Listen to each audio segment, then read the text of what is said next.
একজন মানুষ যাকে গোটা দক্ষিণ ভারত চেনে সিনেমার নায়ক হিসেবে, সেই মানুষটি একদিন হঠাৎ বললেন, আমি রাজনীতিতে আসছি।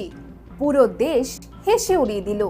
কেউ বলল, অভিনেতারা রাজনীতি করলে কি হয়? সবাই তো জানে, কিন্তু আপনি কি জানেন সেই মানুষটি আজ কোথায়? তিনি এখন তামিলনাড়ুর মুখ্যমন্ত্রী। আর তার গল্পটা শুনলে আপনি বুঝবেন রাজনীতির খেলাটা আসলে কিভাবে পাল্টে যায়। ভারতীয় রাজনীতিতে সিনেমা জগতের মানুষ ঢোকা নতুন কিছু নয়। এমজি রামচন্দ্র করেছেন, জয়ললিতা করেছেন, এনটি রামারাও করেছেন, কিন্তু তাদের প্রত্যেকের পেছনে ছিল দীর্ঘ রাজনৈতিক প্রস্তুতি, বছরের পর বছরের সাংগঠনিক কাঠামো। আর থালাপতি বিজয়, তিনি একটি একেবারে নতুন দল নিয়ে কোনো রাজনৈতিক পটভূমি ছাড়াই প্রথমবার মাঠে নেমেই ইতিহাস লিখে ফেললেন। এটা শুধু একটা নির্বাচনী জয় নয়, এটা একটা রাজনৈতিক ভূমিকম্প। আজকের প্রতিবেদনে আমরা সেই ঘটনাই তুলে ধরার চেষ্টা করব। কিন্তু বিজয় একটা কাজ করলেন যা অন্যরা করেনি। তিনি ক্ষমতার ভাষায় কথা বলেননি, তিনি জনগণের ভাষায় কথা বলেছেন। তিনি গ্রামের সেই মহিলার কাছে গেছেন যিনি মাত্র 1000 টাকায় মাসটা চালান। সেই কৃষকের কাছে গেছেন যার 5 বিঘা জমিতে ফসল ফলাতে গিয়ে ঋণের বোঝায় নুয়ে পড়েছেন। সেই যুবকের কাছেই গেছেন যে ডিপ্লোমা ইঞ্জিনিয়ারিং শেষ করেও চায়ের দোকানে বসে আছেন। আর সেখানে খেলাটা পাল্টে গেছে। থালাপতি বিজয় নির্বাচনের ইস্তেহারটা যদি আপনি মনোযোগ দিয়ে বিশ্লেষণ করেন তাহলে দেখবেন এটা কোনো প্রচলিত রাজনৈতিক প্রতিশ্রুতিপত্র ছিল না। এটা ছিল একটা সুনির্দিষ্ট সমস্যা সমাধানের মানচিত্র। প্রথমে ধরুন দরিদ্র পরিবারগুলোর কথা। আগে যেখানে পরিবার প্রতি মাসিক অনুদান ছিল মাত্র 1000 টাকা, বিজয় সেটাকে বাড়িয়ে 2500 টাকা করার ঘোষণা দিয়েছেন। এখন আপনি হয়তো ভাবছেন এই বাড়তি টাকাটা আসবে কোথা থেকে। এখানেই বিজয়ের রাজনীতির বুদ্ধিমত্তার পরিচয়। তিনি বলেছেন নতুন কোনো ট্যাক্স দেওয়া লাগবে না, নতুন কোনো ঋণ নিতে হবে না, শুধু যে টাকা দুর্নীতির মাধ্যমে মাঝপথে গায়েব হয়ে যায় সেই টাকাটা যদি সঠিকভাবে জনগণের কাছে পৌঁছে দেওয়া যায় তাহলেই যথেষ্ট। এই কথাটা সাধারণ মানুষের হৃদয়ে গিয়ে আঘাত করলো। কারণ সাধারণ নাগরিক জানেন সরকারি বরাদ্দের একটি বিরাট অংশ মাঝপথে গায়েব হয়ে যায়। বিজয় সেই ক্ষতস্থানে আঙুল দিলেন, কিন্তু একটু থামুন, গল্পটা এখনো শেষ নয়। বিজয়ের পরবর্তী ঘোষণা ছিল আরো চমকপ্রদ।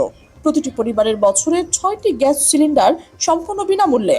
ভারতের একটি গ্যাস সিলিন্ডারের দাম বর্তমানে 800 থেকে 900 টাকার কাছাকাছি। হিসাব করলে দেখা যায় একটি দরিদ্র পরিবার বছরে 5 থেকে 6000 টাকা শুধু রান্না জ্বালানি বাবদই সাশ্রয় করতে পারেন। এই টাকাটা সেই পরিবারের সন্তানের স্কুলের বেতন হতে পারে, ওষুধের খরচ হতে পারে, কিংবা শীতের একটা কম্বল হতে পারে। কিন্তু পাশাপাশি ঘোষণা করলেন প্রতি মাসে 200 ইউনিট পর্যন্ত বিদ্যুৎ সম্পূর্ণ ফ্রি। এখন ভাবুন, একটি দরিদ্র পরিবার যেখানে শুধু 2টো বাতি আর একটি সিলিং ফ্যান চলে সেখানে পুরো বিদ্যুৎ বিলটাই মাফ হয়ে যাচ্ছে। আর যারা মধ্যবিত্ত বা উচ্চবিত্ত তাদের বিলেও উল্লেখযোগ্য ছাড় পড়ছে।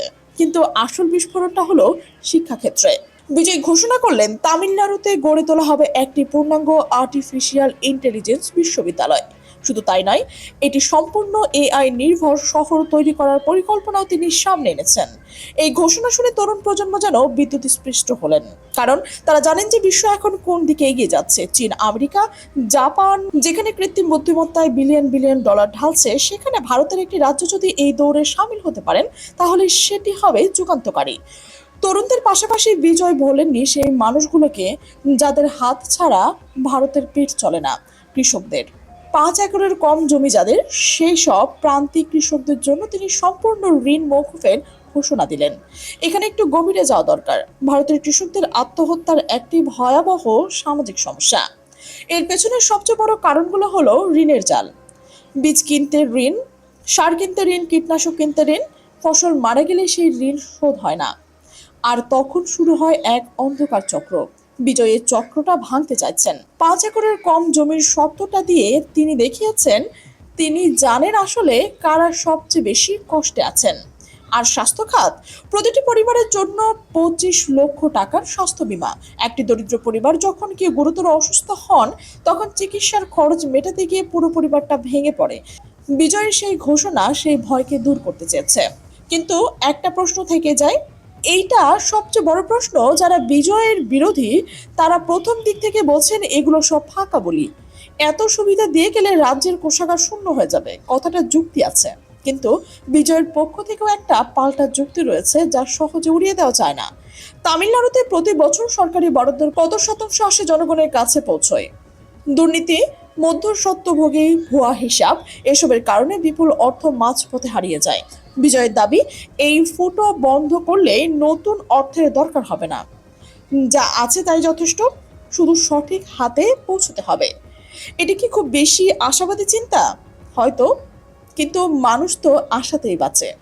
নির্বাচনের ফলাফল যখন আসতে শুরু করলো, পুরো দেশ যখন স্তব্ধ হয়ে গেল, ডিএমকে যারা দশকের পর দশক ধরে তামিলনাড়ুর রাজনীতি শাসন করছে তারা হেরে যাচ্ছে। এআইডিএমকে যারা ছিল প্রধান বিরোধী শক্তি তারাও ধুলোয় মিশেছে। আর মাথা উঁচু করে উঠে আসছে সম্পূর্ণ নতুন একটি নাম, তামিল বিজয় কালগম। জনগণ শুধু ভোট দেয়নি, তারা একটি বার্তা দিয়েছে পুরনো রাজনীতির ধারায় আর তারা চলতে চায় না। তারা চায় পরিবর্তন, তারা চায় এমন কাউকে যে তাদের ভাষায় কথা বলবে, তাদের কষ্ট বুঝবে, তাদের স্বপ্ন দেখার সাহস দেবে। বিজয় সেই সাহসটা দেখিয়েছেন, কিন্তু আসল পরীক্ষা তো এখন শুরু। প্রতিশ্রুতি দেওয়া আর প্রতিশ্রুতি রাখা, এই দুটোর মাঝখানে আছে একটা বিশাল ফাঁকা মাঠ। সেই মাঠটা পার হতে হবে বিজয়কে। দুর্নীতি রোধ করতে হবে, প্রশাসনিক কাঠামো ঢেলে সাজাতে হবে, বিরোধী শক্তির ক্রমাগত আক্রমণ সামলাতে হবে, আর সবচেয়ে কঠিন, কেন্দ্রীয় সরকারের সাথে ভারসাম্য বজায় রেখে রাজ্যের উন্নয়ন করতে হবে।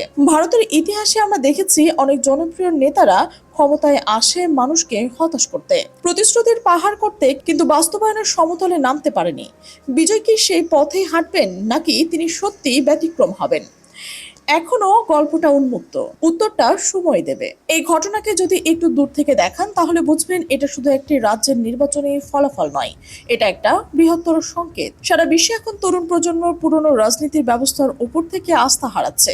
ফ্রান্সে, আর্জেন্টিনায়, ইন্দোনেশিয়ায় সব জায়গায় মানুষ নতুন মুখ খুঁজছে, নতুন ভাষা খুঁজছে, নতুন রাজনীতি খুঁজছে। তামিলনাড়ুতে বিজয়ের জয় সেই বৈশ্বিক ধারারই একটি প্রতিফলন। তরুণরা বুঝতে পারছেন পুরনো সিস্টেম থেকে পরিবর্তন আনা সম্ভব নয়, সিস্টেমটাকেই বদলাতে হবে। বিজয় সেই বদলের প্রতীক হয়ে উঠেছেন, কিন্তু প্রতীক থেকে বাস্তবতায় পৌঁছতে পারবেন কিনা সেটা আসল প্রশ্ন। একজন সিনেমার নায়ক যাকে মানুষ পর্দায় দেখলে হাততালি দিত, আজ তিনি একটি রাজ্যের ভাগ্য নিয়ন্তা। তার হাতে এখন কোটি কোটি মানুষের স্বপ্ন।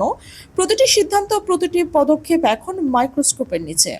একটু ভাবুন, আপনার রাজ্যে, আপনার দেশে যদি এমন একজন মানুষ আসেন যিনি ক্ষমতার লোভে নয়, সত্যিকারের পরিবর্তনের জন্য রাজনীতিতে এসেছেন, আপনি কি তাকে সুযোগ দেবেন, নাকি বলতেন অভিনেতারা রাজনীতি বোঝে না?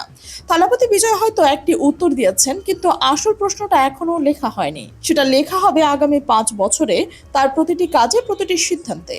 আপনার মতে বিজয় কি পারবেন তার প্রতিশ্রুতি রাখতে, নাকি এটাও হবে ভারতীয় রাজনীতির আরো একটা অপূর্ণ অধ্যায়? আপনার মতামতটা অবশ্যই কমেন্টে জানাবেন, কারণ এই গল্পটা এখনো শেষ হয়নি। হয়তো সবচেয়ে গুরুত্বপূর্ণ অধ্যায়টা এখনই শুরু হতে যাচ্ছে।